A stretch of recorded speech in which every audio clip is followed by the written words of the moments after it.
día más, con la gracia del Señor, proseguimos el comentario del Catecismo de nuestra Madre, la Iglesia. Yeah. Sí, buenos días, ¿con quién le hablamos? Buenos días, monseñor. Adelante, le escuchamos. Vamos a ver, mire, quiero hacerle tres preguntas. La primera, en el programa de hoy. En la soberanía de Dios, todo cuanto le place, lo realiza. Solo el plan de Dios se realiza. Entonces yo pregunto, ¿dónde queda la condenación del hombre? Eso por un lado. ¿Dónde queda la Condenación del hombre. Ya.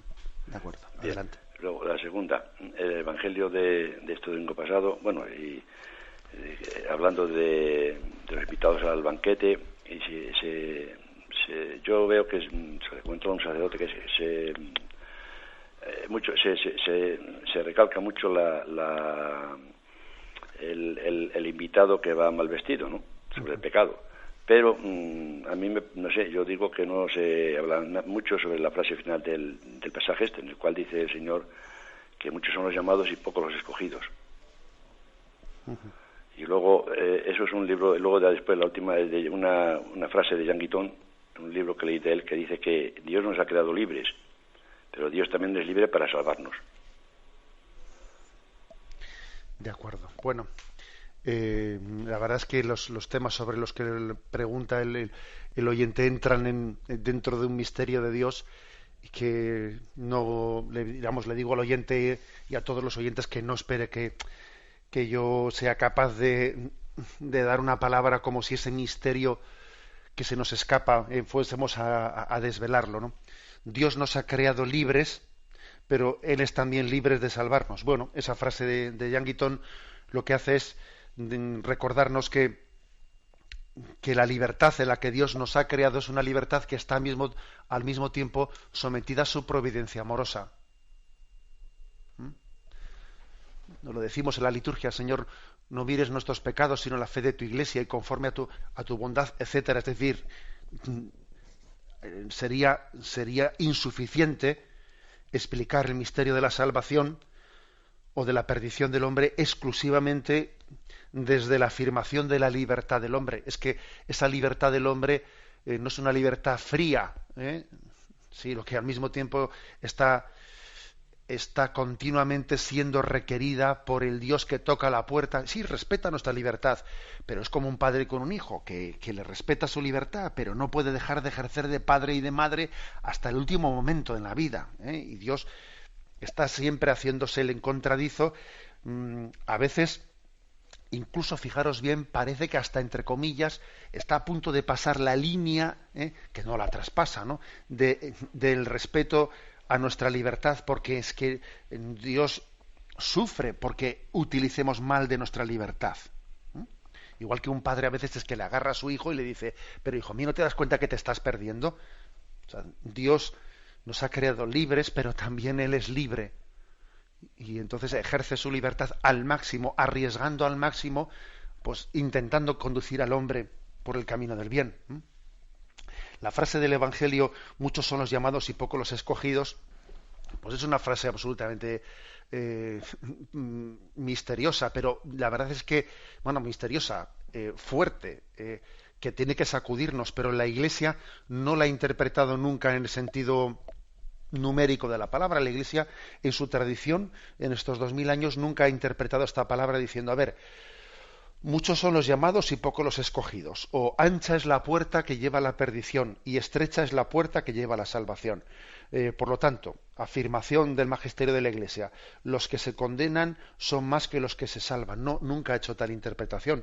Ahora, también la Iglesia dice que parece que es mucho, teniendo en cuenta que la palabra de Dios también existe en estos textos, muchos son los llamados, pocos los escogidos. Ancha es la puerta que lleva a la condenación. Por lo menos la Iglesia lo que dice es, oiga, ¿no parece un poco demasiado ligero hacer ese tipo de predicaciones de que, bueno, pues al final la bondad de Dios lo va a tapar todo y no existe la condenación, no existe la posibilidad de perdición del hombre? ¿No es violentar el Evangelio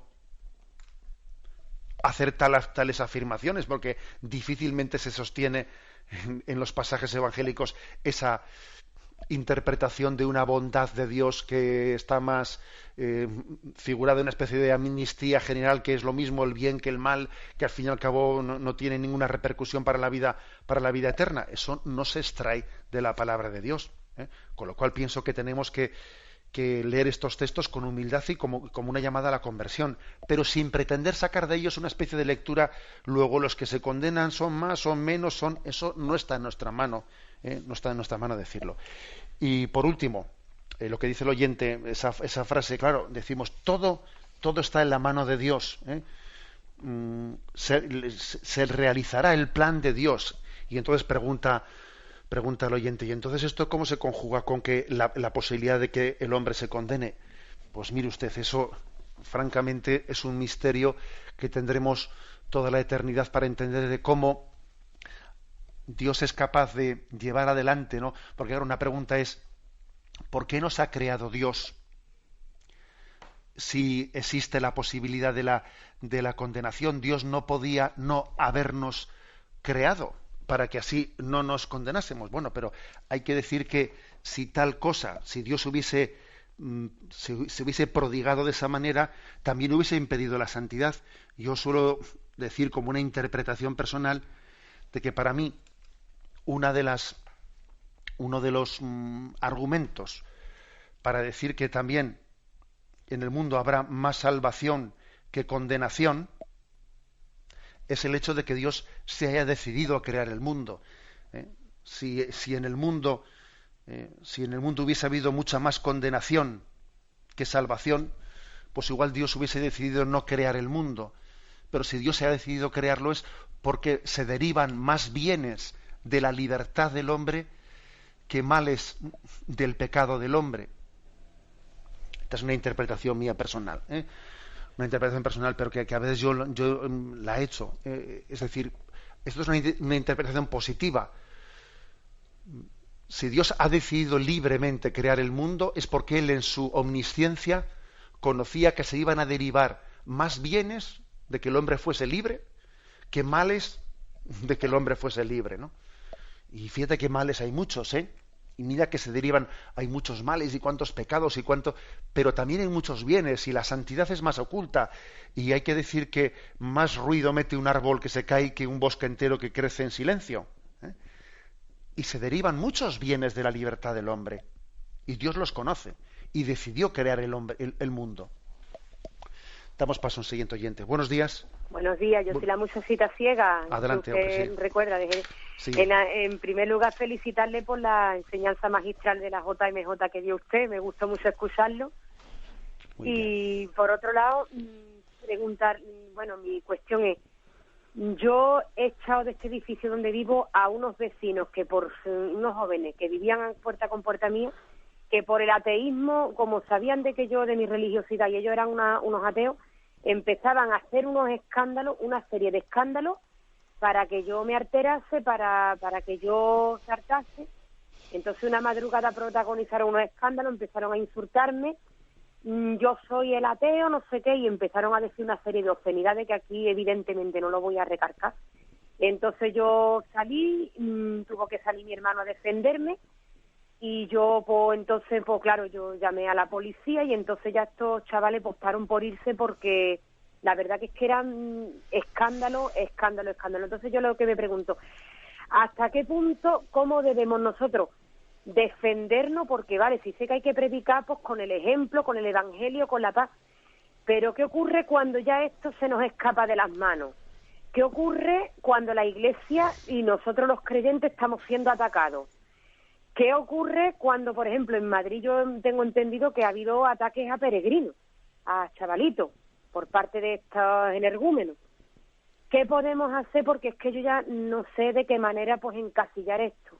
Muchas gracias y enhorabuena. Bueno, pues hombre, la verdad es que la actitud que debemos de tener en este tipo de situaciones de hostilidad máxima, ¿no?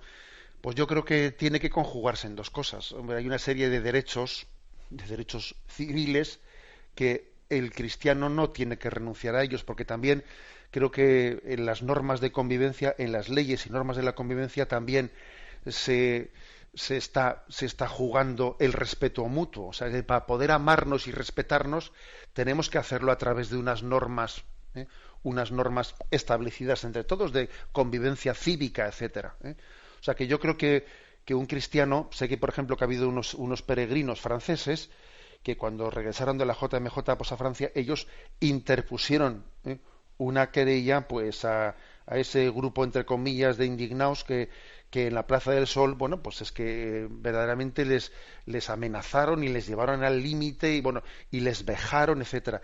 Y ese grupo de peregrinos franceses, bueno, pues dejó una denuncia interpuesta antes de marchar a Francia. Y es absolutamente legítimo que lo hagan. Yo creo que cuando uno hace tal cosa tiene que procurar hacerla no guiado por el rencor. O sea, también estudiar un poco, discernir las motivaciones interiores por las que uno puede llegar a tomar un paso, pues un paso de este sentido.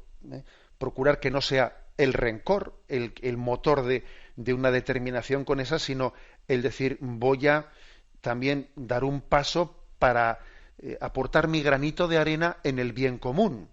O sea, es decir, la intencionalidad con la que hacemos las cosas no debe de ser de venganza o no debe ser de rencor, sino más bien cuando después de discernir tomamos una decisión diciendo, bueno, yo voy a aportar mi grano de arena al bien común, porque aquí no está únicamente en juego lo que a mí me ha pasado, sino lo que les puede acontecer a otros. La bendición de Dios Todopoderoso, Padre, Hijo y Espíritu Santo, descienda sobre vosotros. Alabado sea Jesucristo.